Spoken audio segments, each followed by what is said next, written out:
9 of Laundry Basket Quilt's Summer Mystery Quilt, and I'm already feeling a little sad. The quilt is almost over. I still have these final 5 blocks to work on, and then I have to put the whole thing together, but I'm already sad because I love a good mystery quilt. So could you do me a favor and tell me about any upcoming mystery quilts you know about in the comment section, because I need some help figuring out what I want to work on next.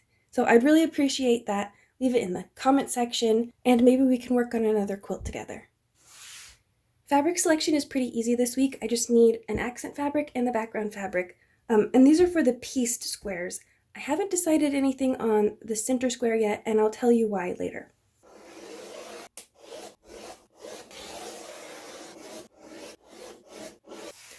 After I'm done cutting, I'm going to have 4 of my accent color squares, and I'll have 4 larger squares in the background and 8 of the smaller squares in the background.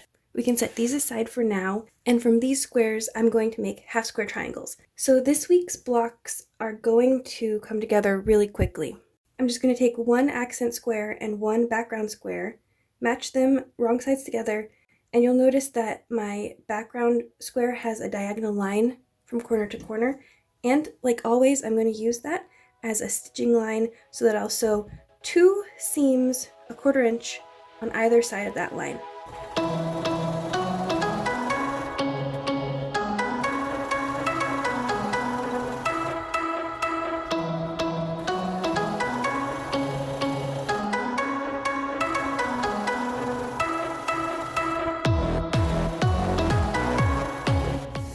I've pressed my half square triangle units to the dark, and now I'm going to square up.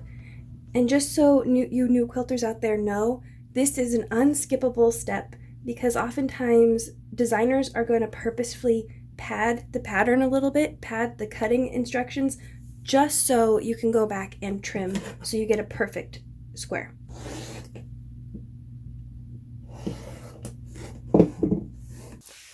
I now have 8 half square triangles, all squared up and neat, and 8 background squares, and it's already time to put them all together and make this block. I'm going to start by taking 2 of my half square triangles and combining them like this so that the accent color is meeting in the middle, and then I'm just going to fill in with my background squares. I'm going to go ahead and actually turn this around, and you'll see that if I just match up all of the pieces exactly the same, I don't have to be super careful about how I take it to the machine. I can just put all of my half square triangles in the same orientation and then just match with my background fabric. Then I just have to pay attention to my cut edge and making sure that it doesn't get flipped around or turned upside down as I take it to the sewing machine. Then, of course, after these are sewn together, I'm going to press towards the dark. I'm going to nest my seams and sew that last seam and get my finished block. But let's go ahead and skip all of that because I want to talk about the center square. On the Laundry Basket Quilts blog post about week 9, Edyta just says, cut a 6.5 inch square from dark fabric. That's all it says. But in her video, she sort of cryptically mentions the scraps that we have, and she sort of gives a hint that there's one more mystery to come. She's very mysterious about it. So I want to take a look at my scraps real quick. I have plenty to choose from. I've got some loose scraps here that I'd have to sew together to get a 6.5 square. But I also have these panels. They're all very similar, going from dark to light. And then there's this one here that could be interesting too. Could have some turtles in it. So what I'm going to do is I'm going to make a couple mock-ups just to see the difference. One, I'm going to use just a plain square. One, I'm going to use this panel, and then the last one, I'll use one of these 3 panels. I haven't decided which one yet.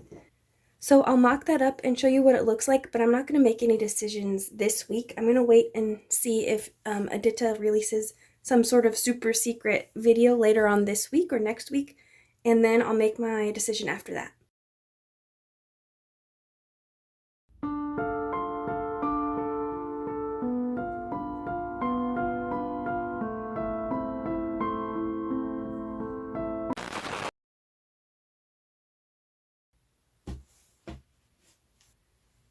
These blocks finished up so quickly. It was just a really nice, relaxing block to end with. Although technically I'm not done because I still need to, sew everything together. And also I haven't picked out my center square. So let's go ahead and take a look at my mock-ups real quick. Option 1, Option 2, Option 3. I don't really have a favorite here because none of them really stand out to me, but if I had to pick one, I'd say I'm probably leaning towards the solid block. I'm also sort of toying around with the idea of creating my own center block, but who knows? Let me know what you think in the comments section. Which is your favorite center block? And I'll see you again next week. Bye!